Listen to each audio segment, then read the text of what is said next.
सुप्रभात प्यारे विद्यार्थियों, आप सब कैसे हैं? आशा करती हूँ आप सब अच्छे होंगे। बच्चों, आज हम नई संजीवनी से पाठ 24 चांद पर राजा का अध्ययन करेंगे। बच्चों, कहानी सुनना और पढ़ना सभी को अच्छा लगता है। आप लोगों ने भी अपने बड़ों से कहानियाँ सुनी होंगी। हर एक कहानी किसी न किसी घटना पर आधारित होती है। तो बच्चों, आज हम जो कहानी पढ़ेंगे वह आपका मनोरंजन भी करेगी। यह कहानी एक सनकी राजा की है। एक था राजा होशियार सिंह, पर उसका होशियारी से कोई नाता नहीं था। वह एक से बढ़कर एक मूर्खता के काम करता रहता था। उसके मूर्खतापूर्ण आदेशों से लोगों की नाक में दम हो जाता था। वे डरे डरे से रहते थे। एक दिन की बात है, सुहावना मौसम था।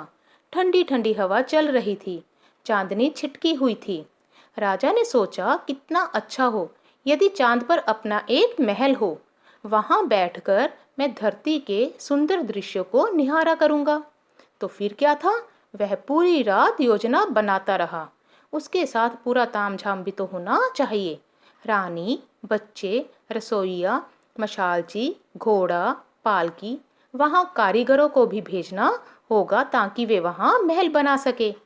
अगले दिन राजा दरबार में सबसे पहले जा पहुंचा। जो भी दरबारी आता, राजा को वहां पहले से बैठा देखकर चकरा जाता। धीरे धीरे पूरा दरबार लग गया। अब राजा ने अपने मंत्रियों और दरबारियों से कहा, हम चांद पर जाना चाहते हैं और वहां एक महल बनाना चाहते हैं।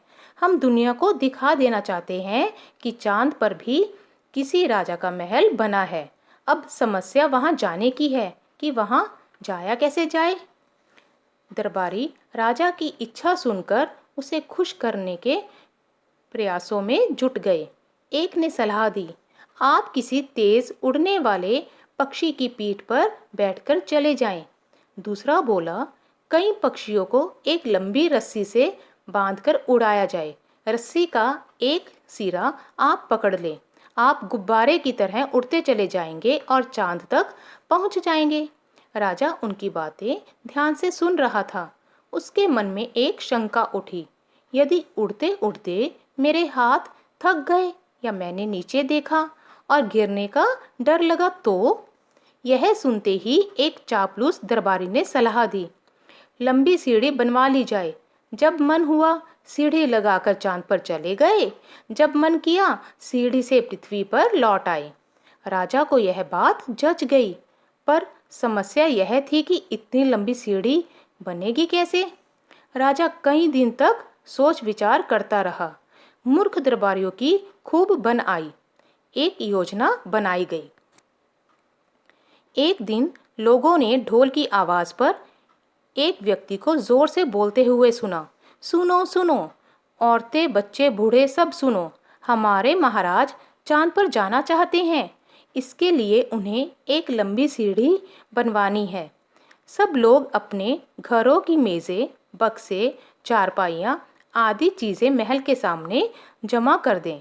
आज के बाद जिसके घर में भी ये चीज़ें पाई जाएंगी उसे फांसी दे दी जाएगी। लोग इस मुनादी को सुनकर हैरान रह गए। राजा की आज्ञा का पालन तो करना ही था।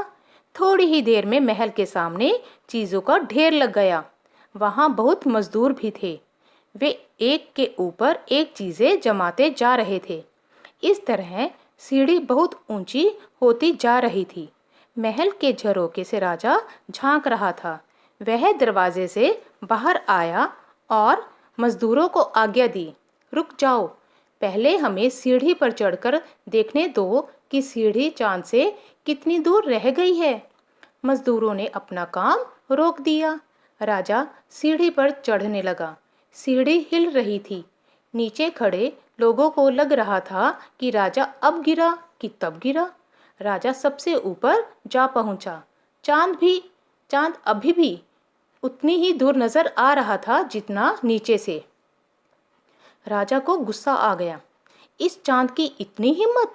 राजा ऊपर से ही चिल्लाया, इस सीढ़ी को फौरन ऊंचा करो वरना एक एक को सजा मिलेगी। सीढ़ी को ऊंचा करना हंसी खेल ना था।